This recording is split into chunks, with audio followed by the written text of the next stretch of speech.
Guys welcome back to my channel. ಇವತ್ತು ನಾನು ಬಂದಿರೋ ವಿಷಯ ಏನು ಅಂದರೆ, ನಿನ್ನೆ ನಾನು ಹೋಮ್ ಮೇಡ್ ಫೇಶಿಯಲ್ ತೋರಿಸಿದ್ದೆ.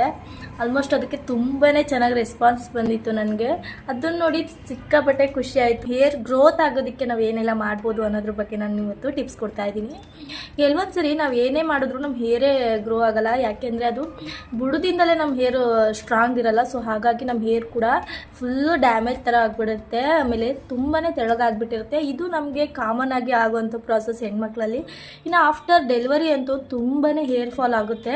ಸೊ ಇಂಥ ಟೈಮಲ್ಲಿ ನಮಗೆ ಮಕ್ಕಳು ನೋಡ್ಕೊಳ್ಳೋ ಜವಾಬ್ದಾರಿ ಜೊತೆ ನಮ್ಮ ಹೇರು, ನಮ್ಮ ಫೇಸು ಪ್ರತಿಯೊಂದನ್ನು ನಾವು ಕೇರ್ ಮಾಡಲೇಬೇಕಾಗುತ್ತೆ. ಸೊ ಇದು ನಮಗೆ ತುಂಬಾ ಇಂಪಾರ್ಟೆಂಟ್ ಆಗುತ್ತೆ. ಅಟ್ಲೀಸ್ಟ್ ವೀಕ್ಲಿ 2 days ಆದರೂ ನಾವು ಹೇರ್ನ ಕೇರ್ ಮಾಡಬೇಕಾಗುತ್ತೆ. ಇಲ್ಲಾಂದರೆ ನಮ್ಮ ಹೇರು ತುಂಬಾ ಡ್ಯಾಮೇಜ್ ಆಗೋ ಚಾನ್ಸಸ್ ಇರುತ್ತೆ. ಡ್ಯಾಮೇಜ್ ಆದರೂ ಕೂಡ ಅದು ಏನು ನಮಗೇ ನಮ್ಮ ಹೇರ್ನ ನೋಡ್ಕೊಳ್ಳೋಕ್ಕೆ ತುಂಬಾ ಮುಜುಗರ. ನನ್ನ ಹೇರ್ ಕೂಡ ನನಗೆ ತುಂಬಾ ಹೇರ್ ಫಾಲ್ ಆಗ್ತಾಯಿತ್ತು ಆಫ್ಟರ್ ಡೆಲಿವರಿ. ನನಗೆ ನಂಬೋಕ್ಕೆ ಆಗಲಿಲ್ಲ, ಅಷ್ಟೊಂದು ಹೇರ್ ಫಾಲ್ ಆಗೋಗ್ಬಿಟ್ಟಿತ್ತು. ನಾನು ಈ ಥರ ಮನೇಲೇ ಇರೋವಂಥ ಸಾಮಗ್ರಿಗಳಿಂದ ಹೇರ್ ಆಯಿಲ್ನ ರೆಡಿ ಮಾಡಿಕೊಂಡು ಅದನ್ನು ಹೇರ್ಗೆ ಹಚ್ಕೊಂಡ್ಮೇಲೆ ನನ್ನ ಹೇರ್ ಕೂಡ ಗ್ರೋತ್ ಆಗಿದೆ. ನೀವು ನೋಡ್ತಾ ಇರ್ಬೋದು, ನನ್ನ ಹೇರ್ಗೆ ನಾನು ನಿಮಗೆ ತೋರಿಸ್ತಾ ಇದ್ದೀನಿ. ಎಲ್ಲೂ ಕೂಡ ನಾನು ಫೇಕಾಗಿ ನಾನು ಯಾವುದನ್ನು ಮಾಡೋಕ್ಕೆ ಹೋಗಲ್ಲ. ಜೆನ್ಯೂನ್ ಆಗಿದ್ದರೆ ಮಾತ್ರ ನಿಮಗೆ ನಾನು ತಿಳಿಸು. ಪ್ರತಿಯೊಬ್ಬ ಹೊರಗಡೆಯಿಂದ ತಂದು ಬೆಳೆಸಿ ಅಂತ ನಾನು ಹೇಳಲ್ಲ. ಯಾಕೆ ಅಂದರೆ ನಾವು ಈಗಾಗಲೇ ಮಗು ಆಗಿರೋದ್ರಿಂದ ನನಗೆ ಮನೆ ಬಿಟ್ಟು ನಾನು ಹೊರಗಡೆ ಹೋಗೋ ಅಂಥ ಅವಶ್ಯಕತೆಯೂ ಬರಲ್ಲ, ನಾನು ಕಳಿಸೋದು ಇಲ್ಲ. ಸೊ ಆಗಿರ್ಬೋದು, ಹೇರ್ ಕೇರ್ ಆಗಿರ್ಬೋದು, ಹೇರ್ ಆಯಿಲ್ ಆಗಿರ್ಬೋದು, ಎಲ್ಲನೂ ರೆಡಿ ಮಾಡ್ಕೋತೀನಿ. ಯಾಕೆಂದರೆ ಇರೋವಂಥ ಸಾಮಗ್ರಿಗಳಲ್ಲೇ ಹೆಣ್ಮಕ್ಳು ಬುದ್ಧಿ ಉಪಯೋಗಿಸಿ ಕೆಲವೊಂದು ನಮಗೆ ಅಂತ ನಾವು ಮಾಡ್ಕೋಬೇಕಾಗುತ್ತೆ. ಸೊ ಹಾಗಾಗಿ ಇವತ್ತು ಬನ್ನಿ ಅದು ಯಾವ ರೀತಿ ಮಾಡ್ತೀನಿ ಶೇರ್ ಮಾಡ್ಕೋತೀನಿ. ಖಂಡಿತ ನೀವು ಕೂಡ ಟ್ರೈ ಮಾಡಿ. ಹುರ್ಕೊಬಿಟ್ಟಿದ್ದೀನಿ. ಸೊ ನಾನು ಕೂಡ ನಿಮ್ಮ ಹಾಗೆ ಯೂಟ್ಯೂಬೆಲ್ಲ ಸರ್ಚ್ ಮಾಡಿಬಿಟ್ಟಿದ್ದೀನಿ. ಆಲ್ಮೋಸ್ಟ್ ಯಾವುದು ವರ್ಕ್ ಆಗಲಿಲ್ಲ ನನಗೆ. ಸೊ ನೆಕ್ಸ್ಟ್ ನಾನೇ ಮಾಡಿರೋಂಥ ಹೋಮ್ ರೆಮಿಡಿ ನನಗೆ ವರ್ಕ್ ಆಯಿತು ಅಂತ ಹೇಳ್ಬೋದು. ಅಫ್ಕೋರ್ಸ್ ಯೂಟ್ಯೂಬಲ್ಲಿ ಕೆಲವೊಬ್ಬರು ನಾನು ನೋಡಿರೋಂಗೆ 1 ವೀಕಲ್ಲಿ ಹೇರ್ ಗ್ರೋತ್ ಆಗಿಬಿಡುತ್ತೆ, 2 ವೀಕ್ಸಲ್ಲಿ ಹೇರ್ ಗ್ರೋತ್ ಆಗಿಬಿಡುತ್ತೆ. ನೋ ವೇ, ಚಾನ್ಸೇ ಇಲ್ಲ. ಆ ಥರ ಯಾವುದೂ ಕೂಡ ಸಾಧ್ಯನೇ ಇಲ್ಲ. ಅದೆಲ್ಲ ಫೇಕ್ ಅಂತ ನನಗೆ ಅನ್ನಿಸ್ತು. ಯಾಕೆಂದರೆ ನಾನು ಕೂಡ ಅವರೆಲ್ಲರನ್ನೂ ನೋಡಿ ಟ್ರೈ ಮಾಡಿದ್ದೆ. ನೆಕ್ಸ್ಟ್ ನಾನೇ ಒಂದು ಮಾಡೋಣ, ಯಾವುದೂ ವರ್ಕ್ ಆಗ್ತಾ ಇಲ್ಲ. ಅಟ್ಲೀಸ್ಟ್ ಮನೇಲಿರೋವಂಥ ಮಗುಗೆ ಏನು ಅಪ್ಲೈ ಮಾಡ್ತೀವಿ ಅದನ್ನು ನಾನು ಹೇರ್ ಅಪ್ಲೈ ಮಾಡೋಣ, ನೋಡೋಣ ಇದೊಂದು ವರ್ಕ್ ಮಾಡೋಣ ಅಂತ. ಅಫ್ಕೋರ್ಸ್ ನಾನು ಒಂದು 2 ವೀಕ್ಸ್ 3 ವೀಕ್ಸೇ ಹಾಕಿದ್ದೀನಿ.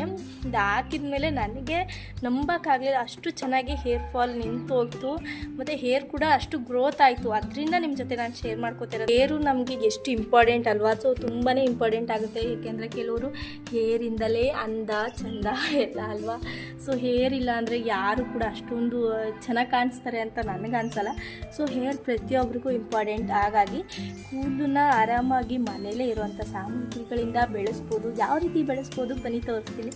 ಯಾವ ರೀತಿ ನನ್ನ ಹೇರ್ನ ನಾನು ಯಾವ ರೀತಿ ಕೇರ್ ಮಾಡ್ತೀನಿ ಅಫ್ಕೋರ್ಸ್ ನಿಮ್ಮ ಜೊತೆ ಶೇರ್ ಮಾಡ್ಕೋತೀನಿ. ಈ ಆಯಿಲ್ನ ನಾವು ಬಳಸೋದ್ರಿಂದ ನಾವು ಬ್ಲ್ಯಾಕ್ ಆಗಿ ಕೂಡ ಇರುತ್ತೆ ಎನಿ ಟೈಮ್.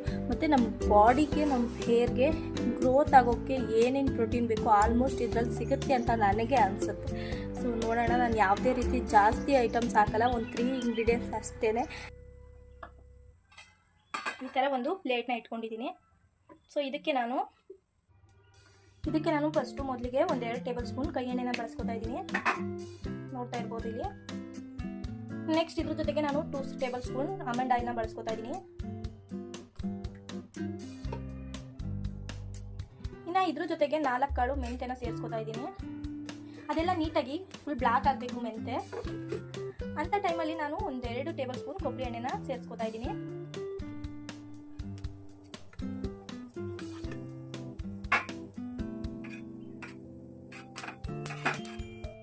ನೋಡ್ತಾ ಇದ್ದೀರಲ್ವಾ, ಇದು ಸಿಂಪಲ್ ಆಗಿ ಮನೇಲಿ ಆರಾಮಾಗಿ ಆಗೋಗ್ಬಿಡುತ್ತೆ. ಮೆಂತೆಯಲ್ಲಿ ಇರೋಂಥ ಪೌಷ್ಟಿಕಾಂಶಗಳು ಎಷ್ಟು ನೀಟಾಗಿ ಅಬ್ಸರ್ವ್ ಆಗ್ತಿದೆ ಆಯಿಲ್ ನೋಡಿ. ಮೆಂತೆಯಲ್ಲಿ ಇರೋಂಥ ಅಂಶಗಳನ್ನು ಆ ಎಣ್ಣೆ ಹೀರ್ಕೋತಾ ಇದೆ. ಸೊ ತುಂಬಾ ಚೆನ್ನಾಗಿ ಕಾಣಿಸ್ತಾ ಇದೆ. ಇದರಲ್ಲಿ ಕೂಡ ನಿಮಗೆ ನೋಡ್ಬೋದು ನೀವು. ಆ ಮೆಂತೆ ಫುಲ್ ಬ್ಲ್ಯಾಕ್ ಆಗಬೇಕು, ಅದರಿಂದಲೇ ನಮ್ಮ ಹೇರ್ಗೆ ಆಲ್ಮೋಸ್ಟ್ ಎನರ್ಜಿ ಬರೋದಕ್ಕೆ ಸಾಧ್ಯ. ಸೊ ಇವಾಗ ಗ್ಯಾಸ್ನ ನಾನು ಆಫ್ ಮಾಡ್ತಾ ಇದ್ದೀನಿ. ಸೊ ಈಗ ಆಫ್ ಮಾಡಿ ಒಂದು 10 ಮಿನಿಟ್ಸ್ ಬಿಡೋಣ. ಅದು ಆರಬೇಕು, ಫುಲ್ ಕೋಲ್ಡ್ ಆಗಂಗೆ ಆಗಲಿ. ನೆಕ್ಸ್ಟ್ ನಾನು ಫುಲ್ ತಣ್ಣಗಾಗ್ಬಿಟ್ಟಿದೆ. ಇದನ್ನು ಹೇರ್ಗೆ ಹೇಗೆ ಅಪ್ಲೈ ಮಾಡ್ತೀನಿ ಅನ್ನೋದನ್ನು ತೋರಿಸ್ತೀನಿ ಬನ್ನಿ. ಫುಲ್ ತಣ್ಣಗಾಗ್ಬಿಟ್ಟಿದೆ. ಅದನ್ನು ಇವಾಗ ನಾನು ಹೇರ್ಗೆ ಅಪ್ಲೈ ಮಾಡ್ತಾ ಇದ್ದೀನಿ. ಸೊ ಇದು ಏನೇನು ಅಪ್ಲೈ ಇದಕ್ಕೆ ಹಾಕಿದ್ದೀನಿ, ಆಯಿಲ್ ರೆಡಿ ಮಾಡ್ಕೊಳ್ಳೋಕ್ಕೆ ಏನೇನು ಹಾಕಿದ್ದೀನಿ ಅಂತ ನಿಮ್ಗೆ ತೋರಿಸ್ತಾ ಇಲ್ವಾ. ಸೊ ಇದನ್ನು ಏನೇನು ಹಾಕಿದ್ರೆ ಏನೇನು ಒಳ್ಳೆಯದು ಅಂತ ನಾನು ಹೇಳ್ತೀನಿ. ಆಲ್ಮೋಸ್ಟ್ ಕೊಬ್ಬರಿ ಎಣ್ಣೆ ಅಫ್ಕೋರ್ಸ್ ನಮ್ಮ ಬಾಡೀಲಿ ನಮ್ಮ ಹೀಟ್ನೆಸ್ನ ಕಂಟ್ರೋಲ್ ಮಾಡುತ್ತೆ ಅಂತೆಲ್ಲ ಹೇಳ್ಬೋದು, ಮತ್ತು ನಮ್ಮ ಹೇರ್ ಬೆಳೆಯೋದಕ್ಕೆ ತುಂಬಾ ಸಪೋರ್ಟಿವ್ ಆಗಿ ನಿಲ್ಲುತ್ತೆ ಕೊಬ್ಬರಿ ಎಣ್ಣೆ. ಇನ್ನು ನೆಕ್ಸ್ಟು ಮೆಂತ್ಯ ತುಂಬಾ ದೇಹಕ್ಕೆ ತಂಪು, ಮತ್ತು ನಮ್ಮ ಬಾಡೀಲಿ ಯಾವುದೇ ರೀತಿ ಈಗ ಮಗುಗೆ ಫೀಡ್ ಮಾಡಿಸೋದ್ರಿಂದ ಅರ್ಧ ಎನರ್ಜಿ ಹೋಗಿರುತ್ತೆ ನಮ್ಮ ಮೆಂತ್ಯ ಇದು ನಮ್ಮ ಬಾಡೀಲಿ. ಸೊ ಈ ಮೆಂತ್ಯ ತುಂಬಾ ಹೆಲ್ಪ್ ಮಾಡುತ್ತೆ ನಮ್ಮ ದೇಹಕ್ಕೆ. ಯಾಕೆ ಅಂದರೆ ಮೆಂತ್ಯದಲ್ಲಿ ಪ್ರತಿಯೊಂದು ಅಂಶವೂ ಇದೆ. ತುಂಬಾ ತಂಪಾಗಿರ್ಬೋದು, ತುಂಬ ಹೀಟ್ ಆಗಿರ್ಬೋದು, ಯಾವುದೇ ರೀತಿ ಸಮಸ್ಯೆ ಇಲ್ಲ. ಮೆಂತ್ಯ ಅದು ಫುಲ್ ಬ್ಲ್ಯಾಕ್ ಆಗಿರೋದ್ರಿಂದ ಹೇರ್ಗೆ ತುಂಬಾ ಹೆಲ್ಪ್ ಮಾಡುತ್ತೆ ನಮ್ಮ ಹೇರ್ ಗ್ರೋತ್ ಆಗೋದಕ್ಕೆ.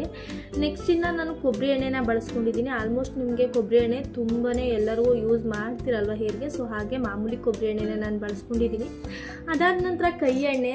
ಅಫ್ಕೋರ್ಸ್ ಮಕ್ಕಳಿಗೆ ತುಂಬಾ ಜನ ಹೇಳ್ತಿರ್ತಾರಲ್ವ ಕೈ ಎಣ್ಣೆ ಅಪ್ಲೈ ಮಾಡಿ, ಮಕ್ಕಳಿಗೆ ಕೈ ಎಣ್ಣೆ ತಿಕ್ಕಿ ಸ್ನಾನ ಮಾಡಿಸಿ ಅಂತ. ಸೊ ಹಾಗಾಗಿ ನಾನು ಕೂಡ ಕೈ ಎಣ್ಣೆನ ಸ್ವಲ್ಪ ಒಂದು 2 ಟೇಬಲ್ ಸ್ಪೂನ್ ಕೈ ಎಣ್ಣೆನ ಹಾಕ್ಕೊಂಡಿದ್ದೀನಿ. ಅದು ಕೂಡ ನಮ್ಮ ಹೇರ್ಗೆ ತುಂಬಾ ಒಳ್ಳೆಯದಾಗುತ್ತೆ. ನಮ್ಮ ಹೇರು, ನಮ್ಮ ನೆತ್ತಿ ಏನು ಹೇಳ್ತೀವಿ ಆ ನೆತ್ತಿ ತುಂಬಾ ಸಾಫ್ಟ್ ಆಗಿರುತ್ತಂತೆ. ಅಲ್ಲಿಗೆ ನಾವು ತುಂಬಾ ಗಟ್ಟಿಯಾಗಿ ಏನೂ ಹಾಕೋದಕ್ಕೆ ಹೋಗ್ಬಾರ್ದು. ಆದರೆ ಕೈ ಎಣ್ಣೆನ ನೆತ್ತಿಗೆ ಹಾಕ್ತಾರೆ ಕೆಲವರು, ನೆತ್ತಿಗೆ ಕೈ ಎಣ್ಣೆನ ಹಾಕಿ ತಿಕ್ಕಿ ಅಂತ ಹೇಳ್ತಾರೆ. ಸೊ ಅದರಿಂದ ಕೈ ಎಣ್ಣೆನ ಬಳಸ್ಕೊಂಡಿದ್ದೀನಿ ನಾನು. ಇನ್ನು ನೆಕ್ಸ್ಟ್ ಆಲ್ಮಂಡ್ ಆಯಿಲ್ನ ಏನಕ್ಕೆ ಹಾಕಿದ್ದೀನಿ ಅಂದರೆ ಕರ್ಬೇವಿನ ಸೊಪ್ಪು ಆಗಲಿ ಅಲೋವೆರಾ ಆಗಲಿ ಅವೆಲ್ಲ ಕೆಟ್ಟದ್ದು ಅಂತ ನಾನು ಹೇಳ್ತಾ ಇಲ್ಲ. ಆಲ್ಮೋಸ್ಟ್ ಅವೆಲ್ಲನೂ ಬಳಸಿ ಕೂಡ ಹೇರ್ ಆಯಿಲ್ ಮಾಡ್ತಾರೆ, ಬಟ್ ನನಗೆ ಅದು ವರ್ಕೌಟ್ ಆಗಲಿಲ್ಲ.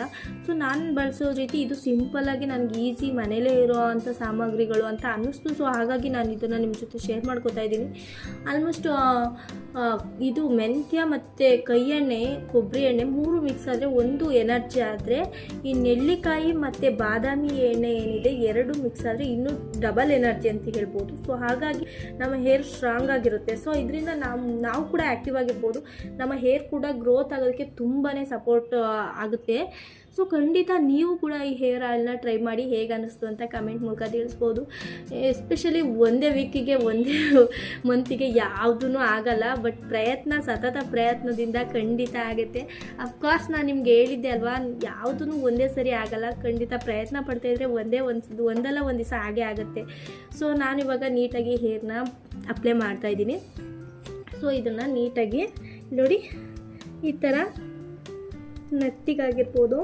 ಆಮೇಲೆ ನಾನು ಕೂಡ ತುಂಬಾ ಸಫರ್ ಆಗಿದ್ದೀನಿ, ಹೇರ್ ಗ್ರೋತ್ ಆಗಿಲ್ಲ, ನನ್ನ ಹೇರ್ಗೆ ಏನಾಗ್ಬಿಡ್ತು ಅಂತ. ಸೊ ಈ ಆಯಿಲ್ನ ಟ್ರೈ ಮಾಡಿದ್ಮೇಲೆ ಖಂಡಿತ 100% ರಿಸಲ್ಟ್ ಸಿಗುತ್ತೆ.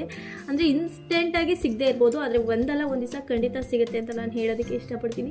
ಹೇರ್ ಕೂಡ ಬ್ಲ್ಯಾಕ್ ಆಗಿರುತ್ತೆ. ಮೆಂತ್ಯನ ನಾವು ಯೂಸ್ ಮಾಡಿದ್ದೀವಿ ಮತ್ತು ಕೈ ಎಣ್ಣೆನ ಕೂಡ ಯೂಸ್ ಮಾಡಿರೋದ್ರಿಂದ ಹೇರ್ ಕೂಡ ಫುಲ್ ಕಾಮಾಗಿರುತ್ತೆ. ಆಯಿಲ್ ಕೈ ಎಣ್ಣೆ ಅಂತ ಏನು ಹೇಳ್ತೀವಿ, ಇದನ್ನು ನಾವು ಆಲ್ಮೋಸ್ಟ್ ಅಜ್ಜಿರಿಂದ ಹಿಡಿದು ಹುಡುಗಿರೋರ್ಗೂ ಕೈ ಎಣ್ಣೆನ ತಲೆಗೆ ಹಾಕೊಳ್ಳೋಂಥ ಇದ್ದಾರೆ. ನಾವು ಕೂಡ ಚಿಕ್ಕ ವಯಸ್ಸಲ್ಲಿ ಹಾಕ್ಕೊಂಡಿದ್ದೀವಿ, ನಾನು ಹಾಕಿದ್ದೀನಿ. ಸೊ ಇವಾಗಲೂ ಕೂಡ ನಾನು ಅದನ್ನೇ ಪಾಲನೆ ಮಾಡ್ತಾಯಿದ್ದೀನಿ. ಸೊ ನೀವು ಕೂಡ ಖಂಡಿತ ಟ್ರೈ ಮಾಡಿ, ಒಂದಲ್ಲ ಒಂದಿನ ರಿಸಲ್ಟ್ ಸಿಗುತ್ತೆ. ಸೊ ಇಂಥ ಒಳ್ಳೊಳ್ಳೆ ಟಿಪ್ಸ್ ಬೇಕಾದರೆ ನನ್ನ ಚಾನಲ್ನ ಸಬ್ಸ್ಕ್ರೈಬ್ ಆಗೋದನ್ನು ಮರಿಬೇಡಿ. ಅಫ್ಕೋರ್ಸ್ ಈ ಥರ ಹೇರ್ ಮಸಾಜ್ ನಾವು ಏನು ಮಾಡ್ತಿದ್ದೀವಿ, ಈ ಥರ ಎಲ್ಲ ನೀಟಾಗಿ ಹೇರ್ಗೆ ಆಯಿಲ್ನ ಅಪ್ಲೈ ಮಾಡಿ ಒಂದು 2 ಅವರ್ಸ್ ಅಥವಾ 2 ಡೇಸ್ ಅಥವಾ ಒನ್ ಡೇ ಫುಲ್ ನೈಟ್ ಬಿಟ್ಟರೆ ಅಫ್ಕೋರ್ಸ್ ಹೇರ್ ತುಂಬಾ ಚೆನ್ನಾಗಿ ಗ್ರೋ ಆಗಿರುತ್ತೆ. ನೀವು ನೋಡ್ಬೋದು. ಅಟ್ಲೀಸ್ಟ್ 1-2 ವೀಕ್ಸ್ ಟ್ರೈ ಮಾಡಿ, ಖಂಡಿತ ಇದು ರಿಸಲ್ಟ್ ಸಿಗುತ್ತೆ. ಇರೋಂಥ ಹೋಮ್ ರೆಮಿಡಿ ಟಿಪ್ ಅಂತಲೇ ಹೇಳ್ಬೋದು. ಆರಾಮಾಗಿ ಇದು ಮಾಡ್ಬೋದು, ಇದು ಯಾರಿಗೂ ರಿಸ್ಕ್ ಇಲ್ಲ. ಸೊ ಖಂಡಿತ ಟ್ರೈ ಮಾಡಿ, ಹೇಗೆ ಅನ್ನಿಸ್ತು ಅಂತ ಕಮೆಂಟಲ್ಲಿ ತಿಳಿಸಿ. ಇಲ್ಲೆಲ್ಲ ಹೇರ್ಗೆ ಅಪ್ಲೈ ಮಾಡಿ ನೀಟಾಗಿ ಒಂದು ತುರ್ಬು ಹಾಕಿದ್ದೀನಿ. ನೋಡ್ತಾ ಇರ್ಬೋದು ನೀವು, ಕಾಣಿಸ್ತಿದೆಯಲ್ಲ, ಹೀಗೆ ತುರ್ಬು ಹಾಕಿದ್ದೀನಿ. ಸೊ ಇದನ್ನು ಹಾಕಿ 1 ಡೇ ಅಥವಾ ಅಟ್ಲೀಸ್ಟ್ 1-2 ಅವರ್ಸ್ ಬಿಟ್ಟು ಸ್ನಾನ ಮಾಡಿ. ಅಫ್ಕೋರ್ಸ್ ಒಂದು 2 ವೀಕ್ಸಲ್ಲಿ ಖಂಡಿತ ರಿಸಲ್ಟ್ ಸಿಗುತ್ತೆ. Okay, hi guys. ಆ್ಯಕ್ಚುಲಿ ಈಗ ಹೇರ್ ಪ್ಯಾಕ್ ಎಲ್ಲ ಆಗಿ ಹೇರ್ ಎಲ್ಲ ನೀಟಾಗಿ ಕಟ್ಬಿಟ್ಟಿದ್ದೀನಿ. ಸೊ ಇವಾಗ ಒಂದು ಪಾರ್ಸಲ್ ಬುಕ್ ಮಾಡಿದ್ದೆ. ಏನು ಅಂದರೆ ನಮ್ಮ ಅಮ್ಮಂಗೆ ಒಂದು ಸೀರೆ ಬುಕ್ ಮಾಡಿದ್ದೆ. ಸೊ ಆ ಸೀರೆ ಸಿಂಪಲ್ಲಾಗಿ ಇರಬೇಕು ಮತ್ತು ಲೈಟ್ ವೆಯ್ಟ್ ಆಗಿರಬೇಕು ಅಂತ ತುಂಬಾ ನಮ್ಮ ಅಮ್ಮ ಬೈತಿದ್ರು. ನನಗೆ ಹೆವಿ ಸೀರೆ ಉಡೋಕ್ಕಾಗಲ್ಲ, ಲೈಟ್ ಆಗಿರೋದು ಏನಾದರೂ ಬುಕ್ ಮಾಡು ಅಂತ. ಜಸ್ಟ್ ಒಂದು 200 ರುಪೀಸಲ್ಲಿ ಬುಕ್ ಮಾಡು ಅಂತ ಹೇಳಿದ್ರು. ನಾನು ಇದಕ್ಕೆ 250 ರುಪೀಸ್ ಕೊಟ್ಟಿದ್ದೀನಿ. ಬಟ್ ಲಾಸ್ ಇಲ್ಲ, ತುಂಬಾ ಚೆನ್ನಾಗಿದೆ ಅನಿಸುತ್ತೆ ಸೀರೆ. ಒಂದು ಸರಿ ಬುಕ್ ಮಾಡಿದ್ದೆ, ಮತ್ತೆ ಇದೇ ಥರ ಸೀರೆನ ಬುಕ್ ಮಾಡಿದ್ದೀನಿ. ಆದರೆ ಕಲರ್ ಚೇಂಜು. ಬನ್ನಿ ತೋರಿಸ್ತೀನಿ ಯಾವ ರೀತಿ ಇದೆ ಅಂತ.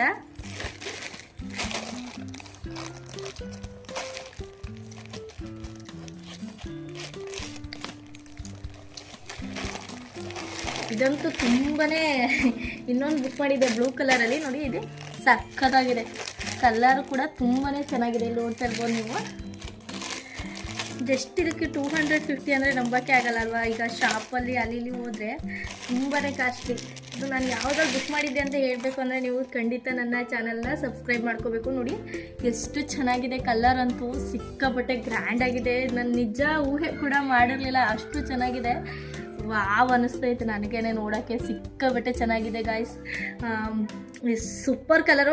ಮೊಬೈಲಲ್ಲಿ ಹೆಂಗೆ ಕಾಣಿಸ್ತಿದೆ ಗೊತ್ತಿಲ್ಲ, ಬಟ್ ಇದಂತೂ ನೀಟಾಗಿ ತುಂಬಾ ಚೆನ್ನಾಗಿ ಕಾಣಿಸ್ತಿದೆ ರಿಯಲ್ ಆಗಿ. ಸೊ ತುಂಬಾ ಖುಷಿ ಆಯಿತು. ಪಲ್ಲು ಯಾವ ಥರ ಬಂದಿದೆ ಮತ್ತು ಬಾರ್ಡರ್ ಯಾವ ಥರ ಇದೆ ನೋಡೋಣ.